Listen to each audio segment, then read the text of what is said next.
Welcome to 6 TV. నా పేరు Shalini. Bulletin update చూద్దాం. ఏపీలో జరగనున్న ఎన్నికల బరిలో నుంచి ఎంపీ కేసినేని నానిని టీడీపీ పార్టీ తప్పించింది.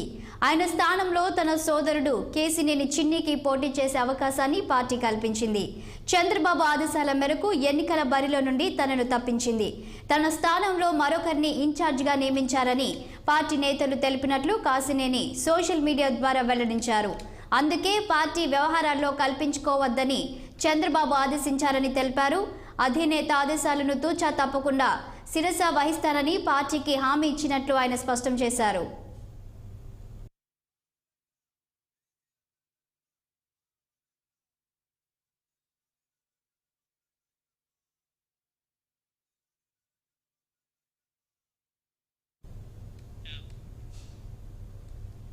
దీనిపై మరింత సమాచారం మా ప్రతినిధి కృష్ణ లైవ్ లో అందిస్తారు.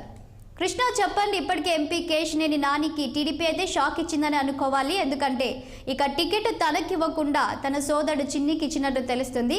సో ఎందుకు టికెట్ ఇవ్వకపోవడానికి కారణం ఏంటి? అంటే స్థానికంగా బలం లేకపోవడమా, మరేమైనా కారణాలు ఉన్నాయా? శాలిని, ఈ రోజు తెలుగుదేశం పార్టీ విజయవాడ పార్లమెంట్ సభ్యులు కేశినేని నానికి తెలుగుదేశం అధిష్టానం అయితే ఒక షాక్ ఇచ్చిందని చెప్పాలా. ఈ రోజు చూసుకున్నట్లయితే ఏదైతే 27వ తారీఖు ఈ నెల 27వ తారీఖు జరగబోయేటటువంటి తిరువురులో జరగబోయే బహిరంగ సభకు ఏదైతే కేశినేని నాని నిన్న చూసుకున్నట్లయితే తిరువురు పర్యటనకి వెళ్ళి అక్కడ ఉన్నటువంటి ఏర్పాట్లన్నీ పర్యవేక్షించే కార్యక్రమంలో ఇటు ఏదైతే కేశినేని చిన్ని అంటే కేశినేని నాని యొక్క సోదరుడు చిన్ని కూడా తెలుగుదేశం పార్టీలో ఈ మధ్యలో ఒక యాక్టివ్ గా అయితే పార్టిసిపేట్ చేస్తున్నారు. తనకే టికెట్ కేటాయించాలని చెప్పి గత కొంతకాలంగా లోకేష్ కి సన్నిహితంగా ఉన్నటువంటి ఆ చిన్ని ఏదైతే ఉన్నారో గత కొంతకాలంగా తెలుగుదేశం పార్టీ వ్యవహారాల్లో కూడా తలదూస్తూ ఉన్నట్టు అయితే మనకు ప్రధానంగా తెలుస్తూనే ఉంది. ఈ నేపథ్యంలో ఒక్కసారిగా ఇటు కేశినేని చిన్ని కానీ ఇటు పార్లమెంట్ సభ్యులు కేశినేని నాని వరకు ఒక్కసారిగా కుర్చీలు విసురుకున్న పరిస్థితి కానీ పెద్ద ఎత్తున గందరగోళం అయితే తిరువురులో జరిగిన సంఘటన అయితే మనం చూస్తాము. ఈ నేపథ్యంలో ఒక సబ్ ఇన్స్పెక్టర్ కూడా తలకు గాయాలైన పరిస్థితి వస్తుంది.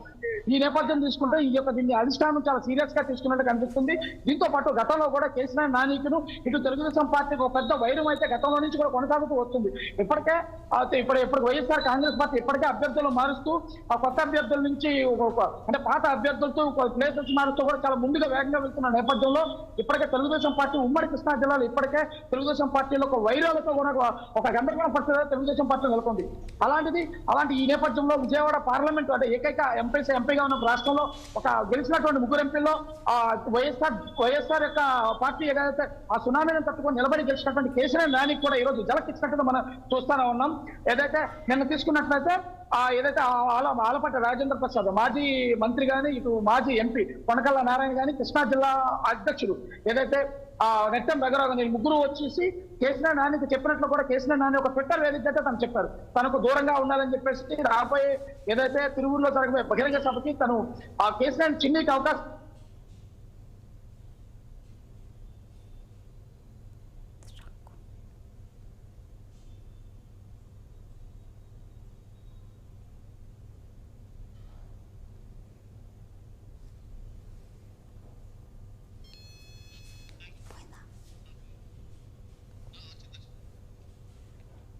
ఒక పార్టీ కార్యాలయం పరిస్థితి మనం చూస్తూనే ఉన్నాం. ఇప్పుడు మనం కేశినేని నాని పార్లమెంట్ సభ్యుల వారి కార్యాలయం దగ్గర వచ్చుకున్నాం. ఈ కార్యాలయంలో ఇప్పటికే అయితే ఈ ఉమ్మడి కృష్ణా జిల్లాలో ఉన్న నాని వర్గం అంతా కూడా ఒక్కసారి చేరుకున్న పరిస్థితుల్లో మనం చూస్తూనే ఉన్నాం.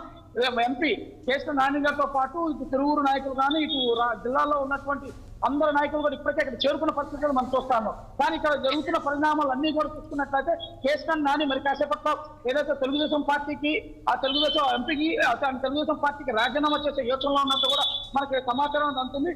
పార్టీ సభ్యత్వానికి కూడా రాజీనామా చేసి మొత్తం మూకుమ్మడిగా తెలుగుదేశం పార్టీలు ఎవరైతే ఉన్నారో కేశినేని వర్గం అంతా కూడా మూకుమ్మడిగా రాజీనామాలు చేయాలనే యోచనలో ఉన్నట్లయితే మనకి ఇక్కడ ఉన్న అందుతున్న సమాచారం ఇదే కాకుండా ఇప్పటికే పలు దఫాలుగా అయితే వైఎస్ఆర్సీపీ నాయకులతో కూడా మంత్రాలు జరిగినట్లయితే మనకు తెలుస్తూనే ఉంది. దీంతో పాటు ఇప్పటికే పెద్దల గారు కూడా పార్టీలకు రావాలని ఆహ్వానించినట్టు కూడా మనకు సమాచారం ఉంటుంది. కానీ ఇటు కేశినేని పార్టీ అంటే వైఎస్ఆర్సీపీ వాళ్ళు ఆహ్వానిస్తే వెళ్ళాలనే యోచనలో కేశినేని నాని అదేవిధంగా కేశినేని నాని వచ్చి పార్టీని సంప్రదిస్తే బాగుంటుంది అనే యోచనలో వైఎస్ఆర్సీపీ నాయకులు కూడా ఉన్నట్లయితే మనకు ప్రధానంగా అందుతున్న సమాచారం చాలు. కృష్ణ, అయితే ఇప్పటికే పార్టీ వ్యవహారాల్లో కూడా కల్పించుకోవద్దని చంద్రబాబు నాయుడు ఆదేశించారని కూడా మనకు తెలుస్తుంది. సో దీన్ని ఏ విధంగా చూడొచ్చు అంటారు? అదేవిధంగా ఇప్పుడు కేశినేని నాని ఏ విధంగా స్పందిస్తున్నారు దీనిపై? ఆయన కార్యాచరణ ఏంటి? ప్రధానంగా చూసుకున్నట్లయితే కేశినేని మొదటి నుంచి కూడా అంటే వైఎస్ఆర్సీపీ సునామీ గాలికి వీచిన సందర్భంలో కూడా విజయవాడ నుంచి గెలిచి పార్టీలను నిలబెట్టుకున్నటువంటి నాయకుడు. మొదటి నుంచి కూడా పార్టీ కోసం కష్టపడుతూ తెలుగుదేశం పార్టీ కేడర్ లో బలంగా నింపే కార్యక్రమంగా చేసిన మొదటి నుంచి కూడా తన అభివృద్ధి కార్యక్రమాలు నిరంతరం ఈ యొక్క జిల్లాలో ఏదైతే ఎన్టీఆర్ జిల్లాలో నిరంతరం అభివృద్ధి వైపు తను వెళ్తూ దానితో టాటా సంస్థతో కూడా తను అలయన్స్ అయ్యి కూడా ఈ కృష్ణా జిల్లాలో ఉన్నటువంటి ఎన్టీఆర్ జిల్లాలో ఉన్నటువంటి అన్ని కార్యక్రమాలు చేస్తూ ముందుకెళ్తూ తెలుగుదేశం పార్టీ కేడర్ లో ఉత్సాహాన్ని నింపే ప్రయత్నాలు అయితే మొదటి నుంచి చేస్తూనే ఉన్నారు. ఎక్కడైతే తెలుగుదేశం పార్టీ విడిగా ఉన్నారు. కానీ ఒక్కసారిగా ఇటు విజయవాడలో కానీ ఇటు బొత్తా వెంకన్న కానీ ఇటు దేవినేని ఉమ కానీ ఇలాగా నాగుల్ మీరా కానీ ఇటు చూసుకున్నట్లయితే ఈ వర్గం అంతా కూడా చేసిన దానితో ఒక విధంగా అంటిముట్టినటువంటి చేసిన దానితో పరోక్షంగా విమర్శలు చేస్తున్నా కూడా మనం చూస్తూనే ఉన్నాం. అయినా కూడా విమర్శలన్నీ తట్టుకొని కూడా తెలుగుదేశం పార్టీ నిలబెట్టాలని ఏకైక ధ్యేయంతో చేసిన మొదటి నుంచి కూడా పనిచేస్తూనే ఉన్నారు. కానీ నిన్న జరిగినటువంటి తిరువురులో జరిగిన సంఘటన చూసుకున్నట్లయితే ఒక్కసారిగా అధిష్టానం అయితే కేసీఆర్ నానికైతే గలక్కిచ్చిందని మనం చెప్పాలా. కానీ ఈ నేపథ్యం అంతా తీసుకున్నట్లయితే కేసీఆర్ నాని ఇప్పటికే ఏదైతే వైఎస్ఆర్ కాంగ్రెస్ పార్టీ అధిష్టానంతో కొంచెం టచ్ లో ఉన్నట్టు కూడా మనకు అందుతున్న సమాచారం. ఏది ఏమైనప్పటికీ ఈ రోజు పార్టీకి సభ్యత్వానికి తెలుగుదేశం పార్టీ సభ్యత్వానికి తన పార్లమెంట్ సభ్యత్వానికి రాజీనామా చేసి వైఎస్ఆర్ లో చేరుతారు అని చెప్పేసి కూడా పెద్ద ఎత్తున కనుక ప్రచారం జరుగుతుంది. మరి కాసేపట్లో కేసీఆర్ నాని యొక్క భవితవ్యం ఏమిటంటే మరి కాసేపట్లో తెలియాల్సి ఉంది. చాలు. Thank you Krishna.